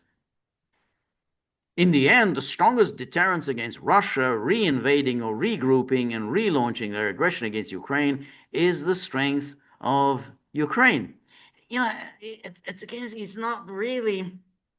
I don't think he's really taking seriously this concept of a ceasefire. I tend to think he's trying to exploit a ceasefire towards a unilateral advantage for the NATO side. Put Healy in the column of not wanting a peace agreement. That's right. And then we have Starmer told Trump this week in calls ahead of the meeting that European forces would take on the lion's share of peacekeeping duties. As leaders sought reassurances from Trump that the U.S. would help with the so-called security guarantees. Oh, gee. And then Which means backstop. Backstop, exactly, the American backstop. Healy said that over 200 military planners from 30 nations had worked together in recent months on detailed planning for the point of a ceasefire. Okay, and I suppose those 200 military planners are going to be the men in boots. Okay. What are we talking about? 10,000, 20,000, or 1,500? Well, what are we talking about? That's a very good question. Yeah, how many? And still, they haven't explained through what logistics are we Right. going to do this here? That's I right. mean, Yeah, the American supply, the trucks, the tanks, the Yep. ammunition. No, come on, we could go on and on. And this is just completely absurd. You're Right. preparing to go to war with Russia on Yeah. Ukraine. You're prepared to go to war, and you know that the only way you have any hope at all when you're prepared to go to war with Russia is if the Americans are there backing you up. In other words, you actually want to provoke a war between America and Russia because nobody takes seriously the idea that the British or the French are gonna fight Russia. That's why they want we want the American backstop, so the American will pull our chestnuts out of the fire. He added that the multinational forces would support safe skies and safe seas for Ukraine. Oh, so they want up in the Okay. air, Well, they got. how are you going to keep them safe? What does that mean? Shooting down Russian planes? I guess. I guess. How does that make Ukraine safe? It doesn't. It doesn't. Um, and so that was this nonsensical thing. But there's one other thing apropos just this ridiculous nonsensical response on the part of the British. I just want to show the media um, and the one the how the media responds to this. I think is kind of an interesting one, which is okay. So this is from the Economist. Which was I know you read that religiously. Yeah, I did in the 80s. Yeah. It's the in-house Yeah. magazine of the corporate elites. Yeah, it's the circle jerk. Exactly. This is what they read when they travel, in their business class or first class. There's always a free copy of The Economist for them to read. So here is The Economist today. And it says the real collusion between Donald Trump and Vladimir Putin. So they're really angry about any kind of a meeting. It may be scarier than critics long suspected. How much more scary can it become? Geez, George, I'm intrigued. Continue. For months, as Mr. Putin made a mockery of Mr. Trump's promises to end the war in a day and of his calls for a ceasefire, the president who once threatened fire and fury against North Whoa, Korea. whoa, whoa, whoa, whoa, whoa, whoa. Mr. Putin made a mockery? When? I don't remember that, to be honest. When Putin I has never wondered made a about that too. mockery of it at all. I don't. There's no empirical evidence for that statement at all. No. They made no mockery. And then he says he has sounded less formidable than plaintive. Vladimir, stop, he wrote on social media in April. His use of the given name betrayed a touching faith that their shared intimacy would matter to his reptilian counterpart too. Oh, I like this language, reptilian counterpart. When Mr. Putin kept killing Ukrainians, Mr. Trump took a step that was even less characteristic. He admitted to the world that he had been played for a fool. Maybe he doesn't want to stop the war, he's just tapping me along, he mused on April the 26th. A month later, he ventured that his friend must have changed. Absolutely crazy. Then on July the 8th, he acknowledged what should have been obvious from the start. He's very nice all the time, but it turns out to be meaningless. Mr. Trump threatened secondary sanctions on Russia, but then leapt at Mr. Putin's latest mixed messages about peace, rewarding him with a summit in America. Now this goes on. They all go on about this reward. Thank you very much. You've got this is your prize. You've got a meeting with this pure regime bullshit. This is just wow. This is an extension of the Foreign Office. That's all this is. It's really interesting. Look at how much they've tried, reptilian, and they worked on this article for a long time. Oh, yeah. Yes. Um, And what they're doing is the Economist is trying to make a fool of Trump, not yes, Putin. yes, no question. But I think what's interesting is the tone. And then this is The Economist. So this isn't, some wild extremist types that you get on the internet. This is The Economist. It's not Substack. Exactly, it's not Substack. And then he says, "Why, with this man, has Mr. Trump been so accommodating?" Now, this always goes on that whenever they say this, they never provide any evidence for Trump having ever been accommodating to Putin. I mean, Trump was always repeating in his speeches, "Oh, I was tougher on Putin than anybody else." And however tedious it is to listen to that, it is true that no one's ever been able to show that he has been in any way accommodating to Russia. But Would The Economist write the same article about Trump has been so accommodating to Bibi Netanyahu? I'm no, of sorry. course Go not. ahead. No, of course not. Why the efforts by journalists, congressional investigators, and prosecutors to pinpoint the reason have often proved exercises in self-defeat and sorrow. Oh, sorrow. You mean that they were pursuing a total fraud, and that's a sorrow of Russiagate. Yeah, Um, what the sorrow is that it was a fraud? yes, that's the sorrow. Or it's a sorrow because it didn't work. Exactly. Exactly.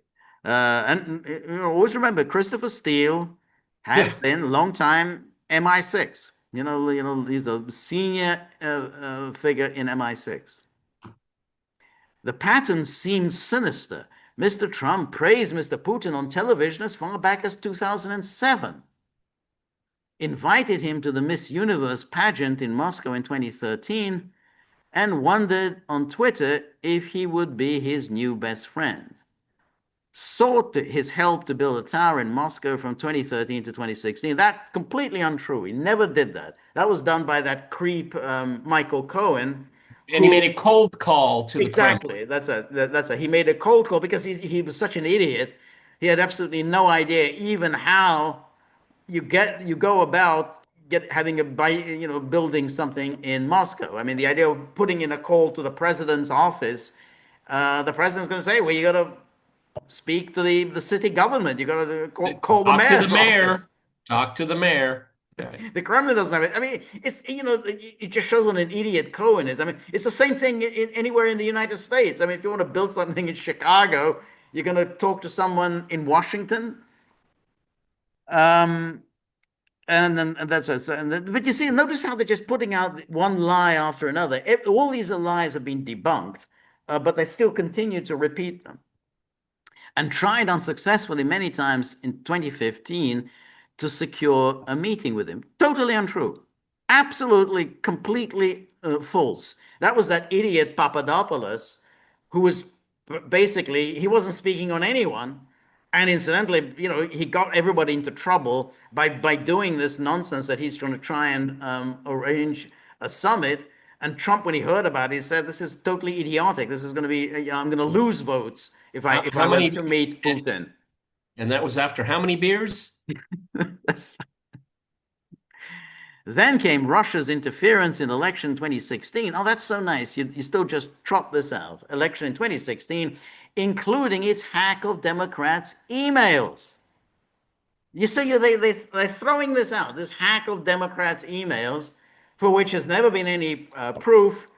And now we even know from what these latest disclosures, the FBI and the NSA had said we have low confidence in the assertion that the Russians had anything to do with that hack to undermine the Democratic candidate Hillary Clinton. So this again, this absolutely showed. But this is as if Tulsi Gabbard hadn't even come up with all this information to show that this was a fraud, a total fraud perpetrated by the Obama administration in its last days to claim that the Russian interference was done in order to help Hillary Clinton. I mean, sorry, in order to hurt Hillary Clinton. Some journalists fanned suspicions of a conspiracy. Collusion became the watchword. by spreading claims Mr. Putin was blackmailing Mr. Trump with an obscene videotape. The source proved to be a rumor compiled in research to help Mrs. Clinton. It was a hoax, and probably a criminal hoax. I mean, since they knew it was a fraud, the intent was criminal. Well, I would say the origin, or maybe one of many origins, came from the UK. Yes, exactly. And then always keep in mind, this is The Economist. This is the editorial in The Economist. So, this 9 years later, Mr. Putin's low budget meddling still rewards America's foes by poisoning its politics and distracting its leaders.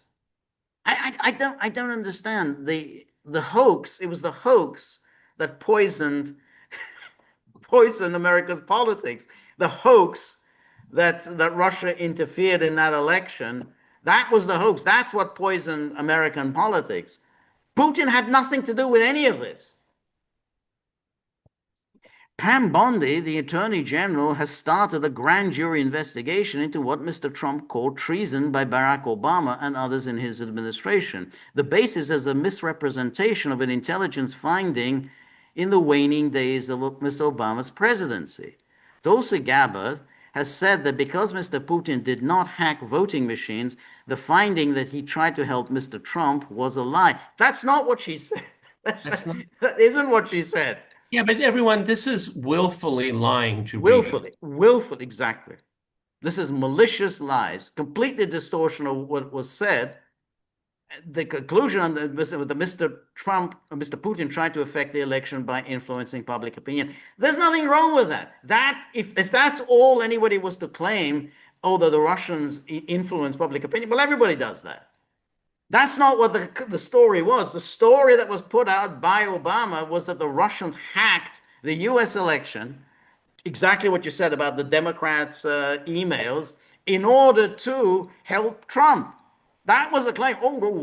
They didn't hack the voting machines, and therefore there was nothing. That was, they just simply tried to influence public opinion. That wasn't the story. The story was something very different, and that's why it put all this poison into not just American politics, but into the world. But here it goes on. The exhaustive report released in 2019 by independent counsel Robert Mueller. It's very interesting that The Economist is bringing this up on the eve of this summit. Why are they paying so much attention to this Russia-gate, other than to try to, again, muddy the waters to suggest that, Trump and Putin, we never really got to the bottom of their relationship. And then it affirmed on its first front page that the Russian government perceived it would benefit from a Trump presidency and worked to secure that outcome. Mueller repeated the intelligence community assessment made by Brennan, who made it at the behest of Obama. That's it. There's nothing to use this as authoritative. He just repeated what the intelligence community assessment has said in 2017. Mr. Mueller indicted numerous Russians. How did that? What? And what happened with those indictments? They were thrown out. The indictments were thrown out. And he also secured guilty pleas from the Trump aides for violating various laws. Yeah, process crimes, right? There were process crimes, or completely irrelevant crimes like Manafort, with some tax issues, tax avoidance, had nothing to do with Russia. But he did not conclude the campaign conspired or coordinated with the Russians. According to The Economist, but they did not conclude the campaign conspired or coordinated with the Russians, which is proof that they did. Exactly. That's the way they think. That's right. To wade through the report's 2 volumes is to be reminded how malicious the Russians were and how shambolic Mr. Trump's campaign was. Now, if you wade through those 2 volumes, what was striking is Mueller had nothing. Mueller was basically just repeating media stories, which themselves were just regurgitations of other media stories. He had nothing. If he really wanted to get anywhere, he might have gone and interviewed Julian Assange, who was available to be interviewed at the time. They didn't bother. That would have that would have helped. If you want to get to the bottom of Russian interference, go talk to the man himself. Oh, how shambolic Mr. Trump's campaign was. He won. He won. He was a distant candidate who won. It is Pied also, Piper. Pied Piper. that's right. It's also to lament the time and energy spent, given how little proof was found to support the superheated suspicions. And it is to regret how little Mr. Trump was accorded a presumption of innocence. In the final words of the report, Mr. Mueller noted that while it did not accuse Mr. Trump of a crime, it also did not exonerate him. One might understand his bitterness. He had no business even saying it did not exonerate. He was a special prosecutor. Yeah, he doesn't. No, he looks for crimes. He doesn't exonerate. He doesn't exonerate. That's it. If you've got nothing, you've got nothing. That's it. End of story. But this is The Economist spending a lot of time on this on the eve of this measure. And then he says the puzzle of Mr. Trump's admiration for Mr. Putin may have been better addressed by psychologists. Now, the question is, what this is always repeated about he admires Putin. I haven't heard him say anything more about Putin than what he says about Xi Jinping. He says he's always complimentary about Xi Jinping. He's always saying he's a great guy, he's a tough guy. I get on really well. It's not about the Syrian guy. He does the same thing. He's a tough guy. Lani, yeah, that's right. Yes.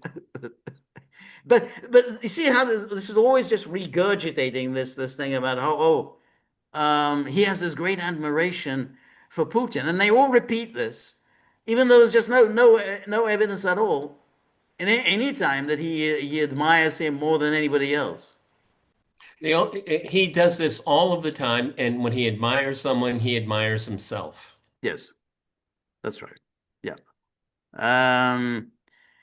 And then, of course, the seasoned KGB operative, and so on. And then finally, this is how savvy people like Mr. Trump and Putin believe the world actually works or ought to, not according to rules confected by stripy pants diplomats to preserve an international order, but in deference to power exercised by great men. A world hostage to that theory may be the legacy of their true collusion. I don't even understand what any of that. I mean, it's just the creative writing got ahead of themselves. It's got ahead of itself. Right. Okay. But I think it is interesting, though, how the British are the ones who are the most hysterical about this. Well, I mean, it's something we've talked about. At Yalta, we already mentioned it. Who was at the table? The Soviets, the Americans, and the British. Okay. And now there's, as George and I speak, the unfolding of a summit in Anchorage. Who isn't there? Right. Not only are the Brits not there, the Europeans are not there. The Europeans are not there. Okay, they're not there. Right. I mean, George, you spent a lot more time in the UK. I never lived there, but they've never gotten over not being a major player in the world. Right. I mean, The Economist probably has more heft in the British government now. Right. That's right. I think that the British and the Europeans to a certain extent, I mean, they have this idea of what an American president should be. An American president should be someone who spends all his time talking to them, to the Europeans, to the British. He's always there. He's part of their kind of little club. And they've always dreaded the possibility that there'll be one day an American president who doesn't care about them. So it's always they have this idea of an American establishment type. That they like. Well, JFK had that. Yeah, but that's the Eisenhower had that. But that's the neoliberal nomenclature, right. And they all know their place in it. Right. Okay? That's right. Yeah. I remember when Reagan, when Reagan became president, initially the British were very suspicious of Reagan. They saw him as, he's a cowboy, he's from California, he's more interested in the Pacific. He's not going to be interested in us. Then they warmed to him. They found that Reagan didn't really challenge the consensus too much. But initially they were quite concerned with Reagan. But when you had George H.W. Bush, they were purring because, that's the establishment, the American establishment, a WASP. And Bill Clinton just loved to be adored. But exactly, they thought, yeah. At first, they were also nervous about Bill Clinton. He's from Arkansas, he's a good old boy. He's not part of our little club. His nickname is Bubba. Bubba, exactly. But then they warmed to him. Oh, hey, this isn't too bad. He's but Trump, they still haven't warmed to him. That he really is that nightmare. Somebody who really just doesn't care very much about what they think, other than when they flatter him. But so that's why they just write about him in this furious way. They tried to sabotage. I mean, the British did try to sabotage in 2015, 2016. They failed, and tried to also during the impeachment. And so now they're getting this horrible thing, this meeting in Anchorage. And yeah, well, they're not there. The Europeans are not there. Trump could announce his own personal discovery of the curing of cancer, and the economists would say the Russians put him up to it. Yes. That's right. I mean, Yes. the economists, they just embarrass themselves. Yes. Okay. It used to be a thinking man's journal. In the 1980s, I read it and I really enjoyed it. I was much more liberal in those days, but it's more of a testament to their failure, their intellectual and moral failure than anything else.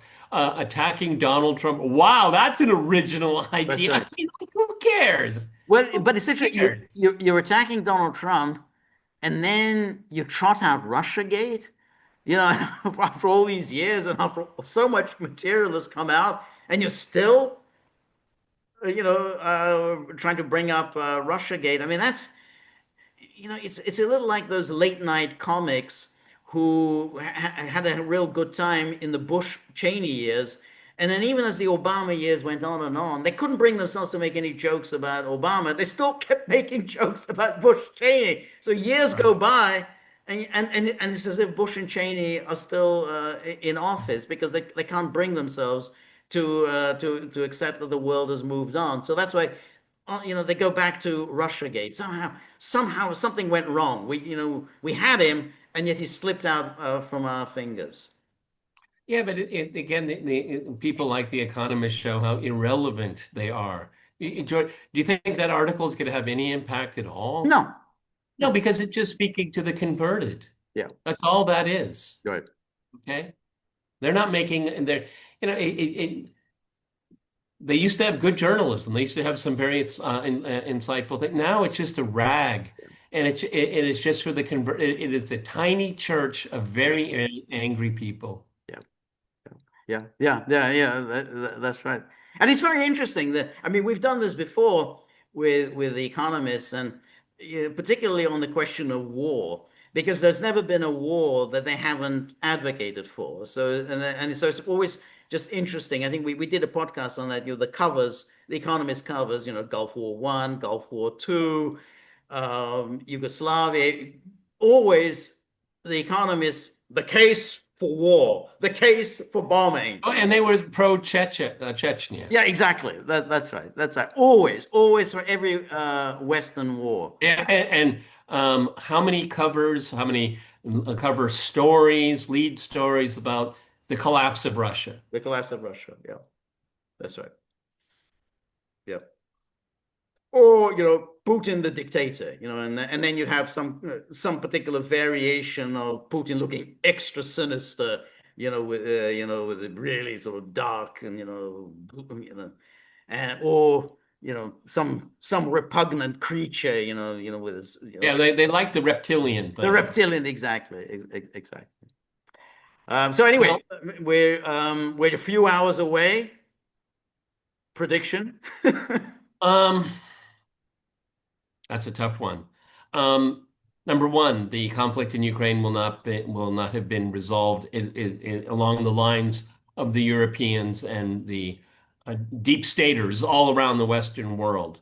Um, could it be? It won't end anything.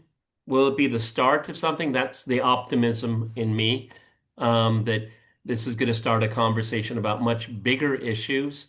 The fact that trade and economics people are there, it's a good sign. I'll go for it. Okay. I'm not going to trash it like all these other people. Why? Because they're talking. Right. That's the beginning of something. Could be something. If 25, I'll take 25%. Sure. Right. I'll make a bet on that. Sure. What Uh, about all right, go on. Yeah. Go ahead, go ahead. What about the possibility that they agree, in principle, to some kind of a tripartite meeting, Russia, Ukraine, and the United States? No?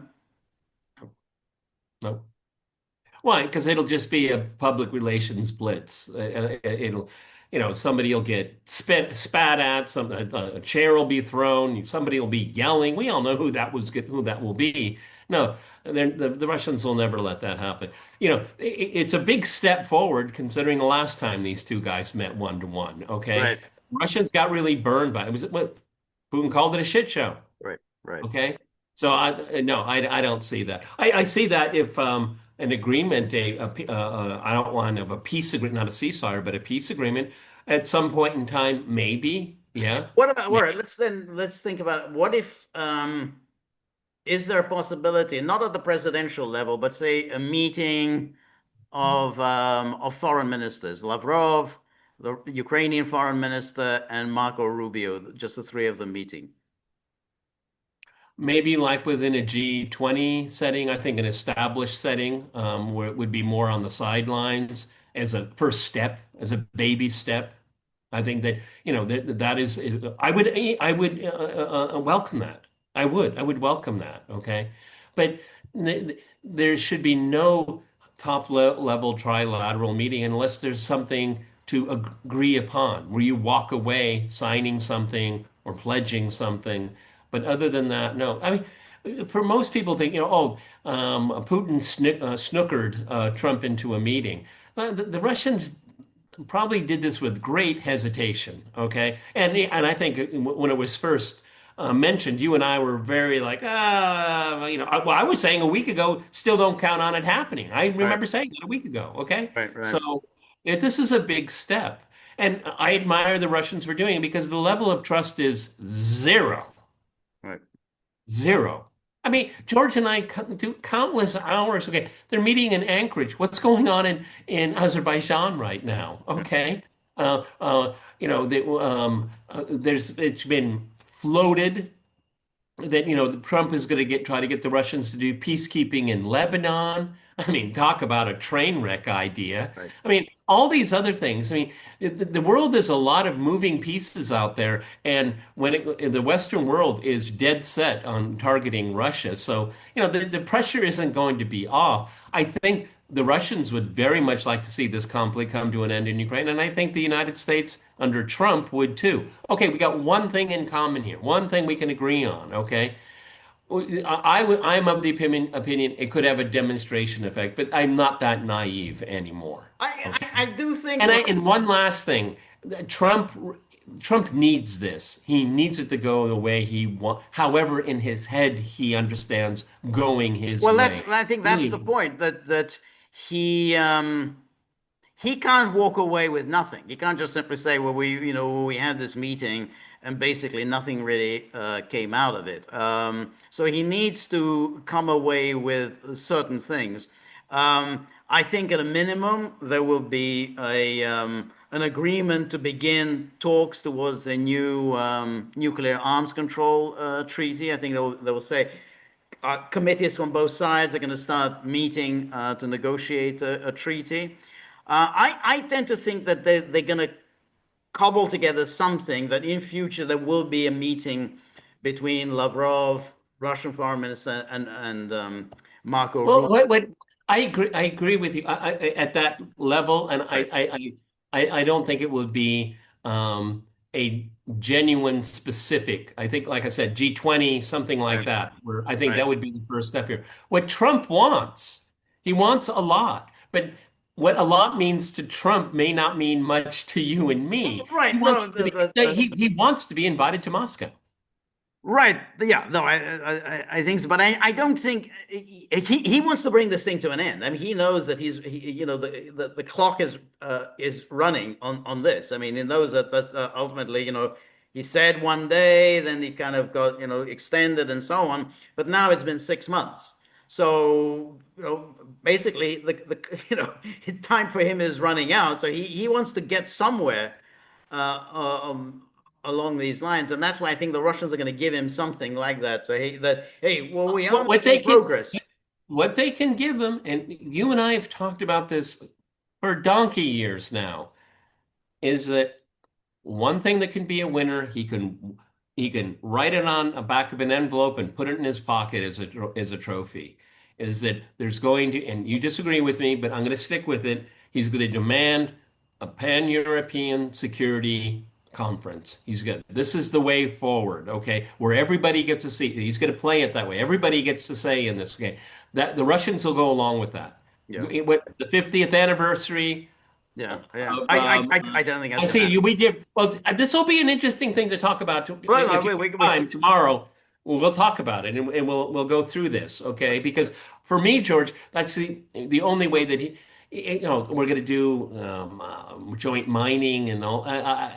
no, I don't think that's going to happen. The whole Right. Ukrainian minerals deal. I mean, I never took that seriously. You No, know that. I don't think so either. But I think that I think there's not going to be that kind of a security conference in the absence of serious movement towards resolving the issue in Ukraine. I think as long as the war goes on in Ukraine, there's not going to be a conference. I think that Yeah. Okay. Well, let's. We've been here before. yeah.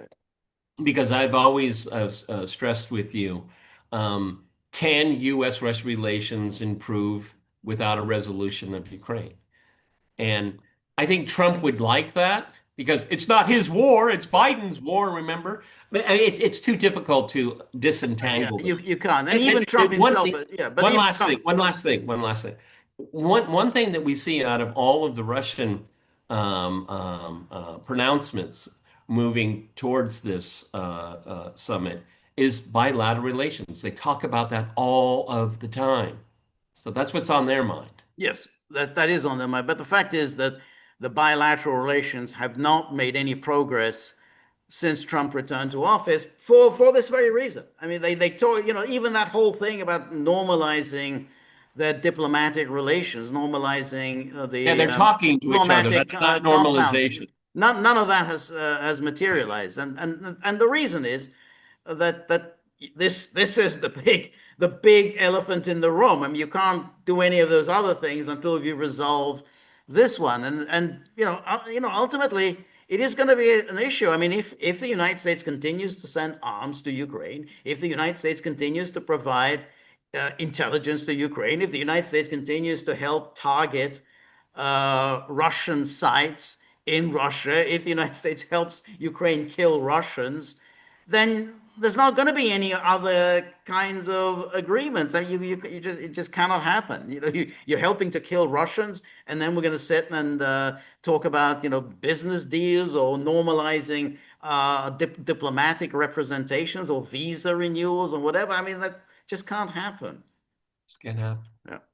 So, this is the first time in our lifetime, George, and George and I collectively have a lot of years, let's put it that way. Never have two leaders of this stature ever met under these circumstances. Yes. Never. And that's why we've talked for 2 hours That's right. about it. I mean, other summits, like when Nixon came to Moscow to sign arms control agreements, George and I couldn't have talked for 2 hours No, because there no, wasn't because enough to talk about. no, that was the interesting thing because those summits were kind of boring. I mean, Yes. because they were kind of historic events. I mean, when Nixon going to Moscow, that was a major event. I mean, the first time any American president had visited Moscow. I mean, FDR was in Yalta, which was obviously a part of the territory in the Soviet Union, but that was but the visit to Moscow. But it was boring. I mean, it was very, very, very boring. I mean, they signed these various treaties, and then Nixon addressed the Soviet people. Okay, kind of a decent speech, but ultimately kind of boring speech. And then Brezhnev the next year visited Nixon in Washington. Also, kind of boring, signed a variety of Yeah, I mean, agreements. Nixon almost lost his life because he gave a Cadillac to Brezhnev and at Camp David, and Brezhnev said, "Let's go for a spin." Right. And the Secret Service said, "No, no, no, no, no." But, yeah, President says we're going for a spin. Brezhnev wasn't a good driver. he wasn't, And Camp David is kind of, on slopes, mountains. right, Okay, right, so he's taking wide turns and all that. that's right. He wasn't a great driver, and he drove much too fast. Yeah, so Brezhnev's own KGB handlers wouldn't let him drive, but they right. let him drive in Yes, America. yeah. So yeah, I think that's right. This is a summit which is really, really interesting. We're in a position Well, we're speculating. I guess we'll know in a few hours. But it's everything's up in the air, which they weren't in those previous summits. and that's why tomorrow will hopefully be just as interesting as today, because I think we covered a lot of points. But just to sign off, I mean, I hope for the best. Okay, that's just the way I'm wired. Okay, there's an opportunity here. I don't know how it's going to be taken advantage of or not. Okay. But, given all of the hard forensic work George did, hint, hint, everyone, there's almost very few voices in the Western world are for peace. It's really sad. It's really, really pathetic. You know, George mentioned Yalta. You know, the Soviet Union was an ally of the United States and in the United Kingdom. We were allies, okay? And we were fighting a scourge which was destroyed. I wish there was the same kind of fervor Right. to bring peace to Europe again. And there isn't. No, no, There isn't. no. That's what's so extraordinary here. Yeah. You don't see the midnight vigils with people with candles lit. Maybe peace has a chance. Maybe peace. Okay. No, no, no. Right. There's none of that. Right. Yeah. That's exactly right. That's right. None of that at all. It's a remarkable thing that the complete transformation of the whole kind of political, intellectual, cultural media scene in Europe and the United States. A generation ago, it was very different, and that's why I think as we said the other day about how Yalta, which used to be a kind of bugaboo on the right, the primitive right that everyone despised. Oh, the John Birchers who would obsess about how Eastern Europe was betrayed. We sold out these countries at Yalta. Did you know that the seal of the United Nations is a near replica of the Soviet insignia? I was brought up that way. I was brought up with John Birch. But now, it's in the New York Times that they're talking about the shame of Yalta. That is the Financial Times. The shameful negotiations at Yalta. So it's just a remarkable transformation that this has moved on to the kind of liberal, the neoliberal left, what was regarded with disdain as a kind of the conspiracy theory of the right back in the 1950s. Yeah. Yeah. There's no conspiracy. All the papers are available. The Soviet archive is open. Okay. There was no conspiracy. Just as George and I agreed when we talked about it recently. This is mine and that's yours. That's the ultimate. That's it. That's right. Yep. And it was codified decades later through the Helsinki process and through the organization of the OSCE. Okay. And then just as the ink was still wet, the West tossed that aside too. Right. And that's how we got Ukraine. Yep. That's why I started with my first answer in this podcast is that if you think about European security, the Europeans don't want to do that. They want to be captive to NATO. They want to be captive to the EU elites and all of that. But if that same spirit of um, of non-interference, respecting of borders, respecting of security interests, that would be a positive outcome. We're not even in the neighborhood. We're not in that universe right now. No, that's right. All right, everybody. George and I will set up a time, usual time, 5 my time. Is that okay? I don't know. We'll set. Okay, we'll message back and forth. Okay, Right. but we're going to do a postmortem, exceptional Saturday edition Exactly. Special Saturday edition. of what happened. The afterglow. We'll call it the afterglow of Yes. Anchorage. That's right. Does that make sense in a cold place? Afterglow? I don't know. Yeah. It's probably pretty nice there. Probably it doesn't get dark till very late now. So It doesn't matter. Trump doesn't sleep. So. exactly. Yeah. All right, everybody. This is The Gaggle with Peter and George. We're on Local, so please go to thegaggle.locals.com. We're going to try to get together tomorrow. I've already mentioned it. George put a lot of work into this, guys. Okay. I'm very old-fashioned. Labor has to be rewarded, and George did a good job. Exactly. The late labor he needs to be rewarded. Otherwise, we talk about the theory of surplus value and, what happens to the surplus value. And, so we don't want to go down that path. It's the old phrase, free advice. Well, no, that's worthless because it has to be worth something. Okay. Exactly. So if you have anything at all lying around, a wad of money that isn't doing anything, straight into the tip jar. That's a wad of money that doesn't do It's just anything. lying there, kind of wad of money, apparently, without any real purpose. Boom, pick it up, straight into the tip jar. Like, a fistful of dollars, boom, tip jar. So we're very grateful for all of your help, friendship, and support. The more you're able to donate, the more of these videos we can make, the more we can improve on the technology. And the dogs are getting very restless. We want to put them into a somewhat better mood as the fall begins to approach very shortly. So remember, if you like the gaggle, please like, share, and subscribe. See you soon. Bye-bye.